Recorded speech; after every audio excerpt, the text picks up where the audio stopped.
right, now we're into chapter 7, which is on the cell membrane. It gets its own chapter. Good for it.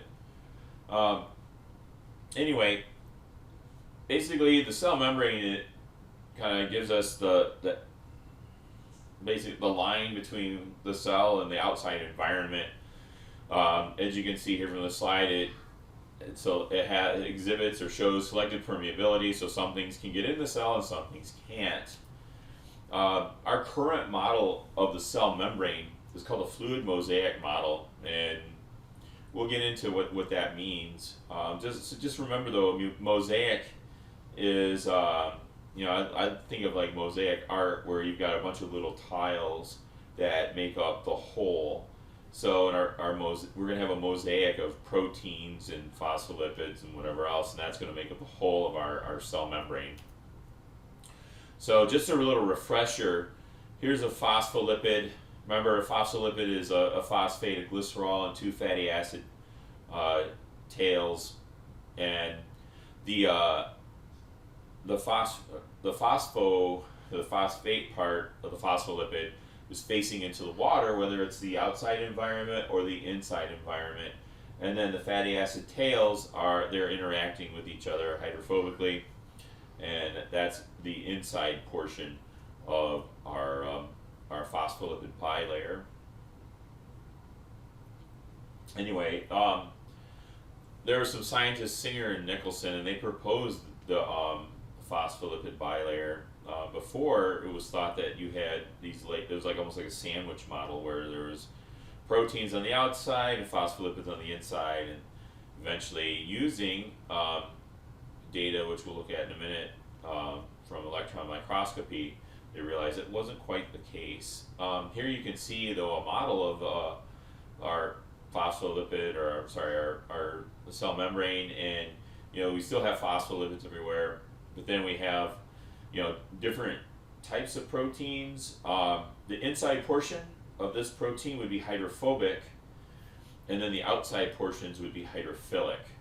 Okay, and that helps keep the protein in place. If that protein kind of pops up a little bit, the hydrophobic part is going to push it back down because it's repulsed by water.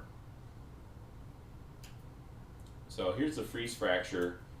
So you can see the technique where they kind of encase the cell in probably wax, and then they take a little sharp edge and they crack open the cell membrane, keeping everything else intact. And you can see if you do electron microscopy, you can see that if you look on the right with the results, they saw like a bunch of little bumps on the inside and its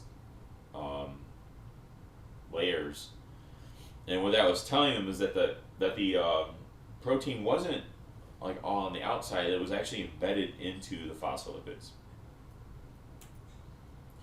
So, so the fluidity part of it, has to do with the phospholipids. Each layer is not kind of bound to each other, and they move kind of over each other, and you can see lateral movement. They can be up to like 10 million times per second. How they measure it, I don't know. They could flip-flop once a month. That seems like it might be easier to measure. Depending on the chemical properties of the phospholipids, if you have a lot of unsaturated fatty acids, the bilayer will be more fluid. If you have more saturated fatty acids within the phospholipids, it's not going to move as much.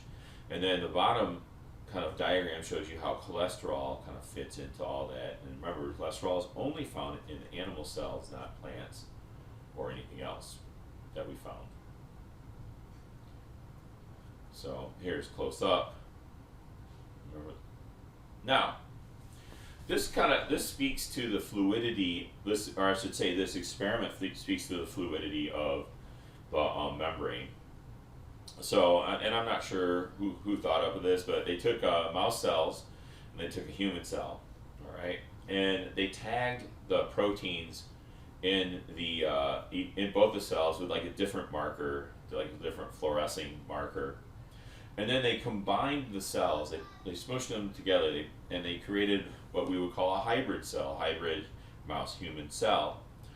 And then they watched the cells like over time, to see, did those proteins stay in one place? What happened? So over an hour's an amount of time, they found that those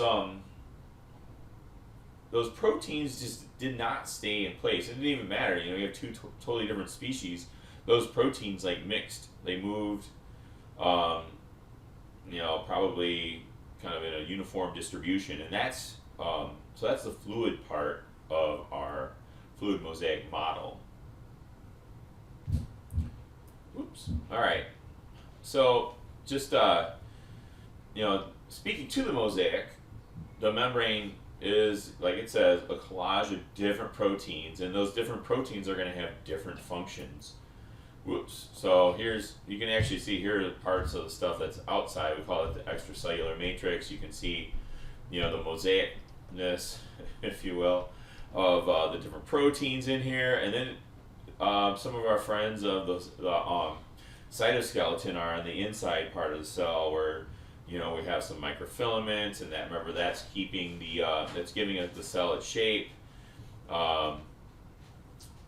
By the way, so we have these things called integral and peripheral proteins. Integral proteins cross both layers of the of the cell membrane, or the phospholipid membrane, and the peripheral ones are just attached loosely to one side.